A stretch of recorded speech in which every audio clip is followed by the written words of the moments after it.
ఉద్యోగాలు కల్పించే విధంగా నిన్న మొన్న సమిట్ జరిగింది. దీనికి హర్షించాల్సింది పోయి ఒక జైలు పార్టీ, ఒక చెంచలు కూడా జైలు పార్టీ, ఒక క్రిమినల్ పార్టీగా దేశమంతా ప్రపంచం అంతా పేరుగాంచిన ఈ వైసీపీ పార్టీ దీన్ని ఓర్వలేక కడుపు ఉబ్బరంతో ఏం చేయాలో తెలియక వాళ్ళ పాంప్లెట్ అయిన సాక్షి పేపర్ లో ఇష్టం వచ్చినట్టుగా కారు కోతలు రాసి మళ్ళీ ఆ సంబంధిత మంత్రి, కోడిగుడ్డు మంత్రి అవాకులు చవాకులు పేల్తా ఉన్నారు. ఇది కఠోర శ్రమ అని చెప్పి నేను ఎందుకు అన్నాను అని అంటే ప్రజలకు కూడా ఈ విషయం అందరికీ కూడా తెలియాలి. అంతకు ముందు 2014-19 మధ్య అనేక పరిశ్రమలు రావడం జరిగింది.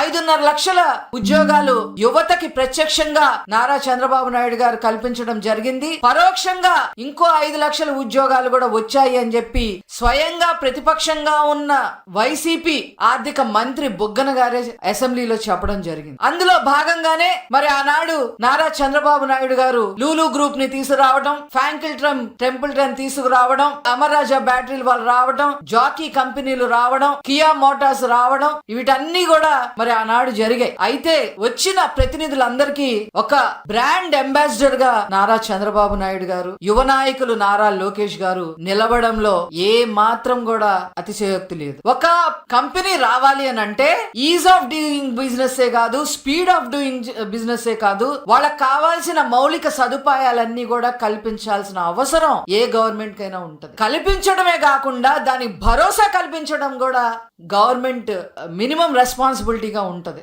ఒక ఇండస్ట్రీ ఒక చోట పెడుతున్నామంటే నీళ్లు ఎక్కడి నుంచి వస్తాయి, విద్యుత్ ఎక్కడి నుంచి వస్తుంది, స్థల సేకరణ ఎక్కడి నుంచి వస్తుంది, పొలిటికల్ స్టెబిలిటీ ఉంటుందా లేదా, అగ్రిమెంట్లన్నీ త్వరగా అవుతాయా లేదా, మనకు కావాల్సిన రెప్యుటేషన్ ఉన్న ఇండస్ట్రీలు అయితే ఇంకెలా ఆలోచిస్తాయంటే మాకు కావాల్సిన చట్ట సవరణలు ఈ గవర్నమెంట్ లో అవుతాయా లేదా, క్లీన్ గా ఈ గవర్నమెంట్ పనిచేస్తుందా లేదా, ఇది కమిషన్లు కక్కుతి పడే గవర్నమెంటా కాదా అనే ఆలోచన విధానం చేస్తా ఇన్ని రకాలుగా ఆలోచించడం జరుగుతుంది. అంతేకాకుండా అన్నిటికీ మించి ట్రాన్స్పోర్టేషన్ ఏ రకంగా మనం వెళ్ళి రాగలుగుతాము, మన ఉత్పత్తి చేసే ఉత్పత్తుల్ని ఏ రకంగా మనం ట్రాన్స్పోర్టేషన్ చేయగలుగుతాము, దానికి వీలుగా ఉంటుందా లేదా అని కూడా ఆలోచిస్తాం. అవన్నీ కూడా ప్రాక్టికల్ గా కాగితం మీద కాకుండా ప్రత్యక్షంగా ఎలా ఇవ్వబోతున్నాము అని చెప్పి ఫిగర్స్ తో సహా నారా చంద్రబాబు నాయుడు గారు, నారా లోకేష్ గారు తిరగని దేశం లేదు ఈ 17 నెలల్లో.